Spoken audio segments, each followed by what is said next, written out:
দাবিটা কি? বজ্র কণ্ঠে আদায় হবে, হতেই হবে আমাদের দাবি। ইনশাআল্লাহ বিজয় নিয়ে ফিরব ঘরে। রহমানুর রহিম, আজকের এই আয়োজনের আমার সামনে উপস্থিত সমবেত জনতা এবং যারা বিগত 13 বছর ধরে সারা বাংলাদেশের প্রান্তিক অঞ্চলে মানব সেবার কাজে লিপ্ত ছিলেন, তাদেরকে আমি জানাই আমার দল জাগবার পক্ষ থেকে সংগ্রামী সালাম এবং শুভেচ্ছা। আসসালামু আলাইকুম। আমি অত্যন্ত ব্যথিত, অত্যন্ত দুঃখ ভারাক্রান্ত মনে আজকে এখানে এসে উপস্থিত হয়েছি, যখন আমি দেখতে পাই সারা বাংলাদেশের প্রান্তিক অঞ্চলে যে সকল মানুষ অসহায় ভাবে ছিল, তাদেরকে যারা সেবা দিয়েছে 13টি বছর ধরে ওই একই বেতনে তাদেরকে আজকে দাবিয়ে রাখা হচ্ছে। 2011 সাল সারা বাংলাদেশে 14,000 জন মানুষকে নিয়োগ দেওয়া হয়েছিল। কথা ঠিক না ভুল? 13টি বছর পেরিয়ে গেছে, বেতন বৃদ্ধি করা হয় নাই, চাকরিকে স্থায়ী করা হয় নাই, করা হয়েছে লুটপাট। এই সেবা দেওয়া মানুষগুলোকে সামনে রেখে উনি শেখ হাসিনার যে সকল শকুন ছিল, তারা আপনাদেরকে ব্যবহার করে, আমাদেরকে ব্যবহার করে, বাংলাদেশকে ব্যবহার করে সেই লুটপাট তন্ত্র কায়েম করেছিল। বৈষম্য বিরোধী ছাত্র আন্দোলন, ছাত্র জনতার আন্দোলনের মধ্যে রক্তপাতের মাধ্যমে আমরা একটি বৈষম্য বিরোধী বাংলাদেশ গড়ে তুলতে চাই। অন্তর্বর্তীকালীন সরকার এসেছে, এসে বসে থাকলেই চলবে না। যেই বৈষম্যকে দূর করার দায়িত্ব তারা নিয়েছেন, সেই বৈষম্যকে দূর করতে হবে। কথাবার্তা পরিষ্কার, লুটপাট চলবে না। যারা দায়িত্বে রয়েছেন, শেখ হাসিনার শকুনদেরও দিল্লি পালাতে হবে। বাংলার মাটিতে আওয়ামী লীগ, শেখ হাসিনা এবং লুটেরাদের জায়গা হবে না। কথাবার্তা পরিষ্কার, চাকরি আপনাদের রাজস্ব পেতেই হবে।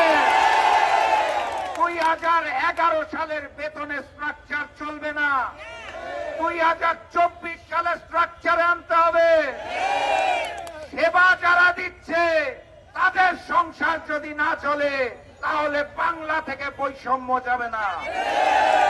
আমরা বাংলাদেশে বৈষম্য দেখতে চাই না। আন্দোলন চলছে, আন্দোলন চলবে। বৈষম্য বিরোধী বাংলাদেশে কোন ধরনের বৈষম্য আমরা মেনে নিব না। আমি আমার অন্তরের অন্তঃস্থল থেকে আপনাদেরকে স্যালুট জানাই। এই আবহাওয়ায়, এই তপ্তরোদে আপনারা এসেছেন, শাহবাগে বসেছেন। আমি কথা দিতে চাই, যদি প্রয়োজন পড়ে আপনাদের সাথে এক কাতারে দাঁড়াবো। প্রয়োজনে আবারও রক্তপাত হবে, নিজের বুকে রক্ত দেব, কিন্তু দাবি আদায় না করে রাজপথ ছাড়া যাবে না। সবাই একমত? আবু সাইদ যেই রক্ত দিয়েছে, সেই আবু সাইদের বাংলাদেশে বৈষম্যের ঠাঁই নাই, হতে দেওয়া হবে না ইনশাআল্লাহ। আন্দোলন চলছে, আন্দোলন চলবে। মনে রাখবেন, কারো কোনো মিথ্যা আশ্বাস নিয়ে ঘরে ফিরবেন না। লিখিত হতে হবে। রাজস্বই শেষ গতি, আর কোনো গতি নাই। যদি প্রয়োজন পড়ে ডাকবেন, বাংলাদেশের যেখানেই থাকি প্রথম কাতারে আপনাদের সাথে দাঁড়াবো।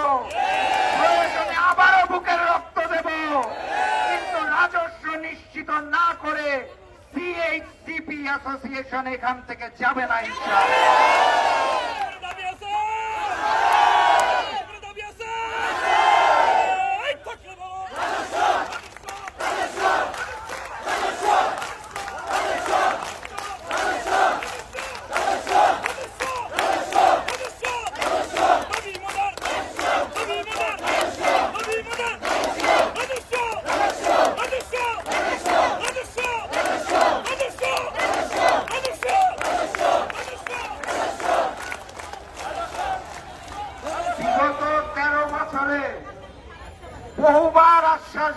হয়েছিল, চিঠি দেওয়া হয়েছিল, আপনারা দেখেছেন। কোন মিথ্যা আশ্বাসের চিঠিতে আন্দোলন বন্ধ করা যাবে না। আমাদের সেই মজলুম বোন গতকালকে এখানে ইন্তেকাল করেছেন, আমি খবর পেয়েছি।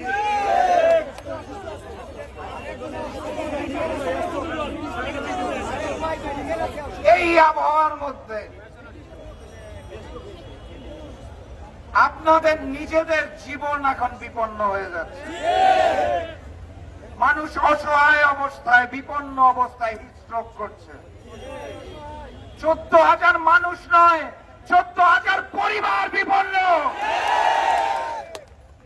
এই সকলের পরিবারের দাবি এবং দোয়া নিয়ে আপনারা এখানে আছেন।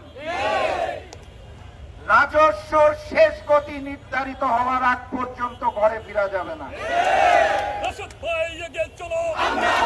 যতদিন আপনাদের আন্দোলন চলবে, যদি আপনারা অনুমতি দেন, আপনাদের পরিবারের সদস্য হিসেবে আমিও প্রতিদিন সেখানে বসতে চাই।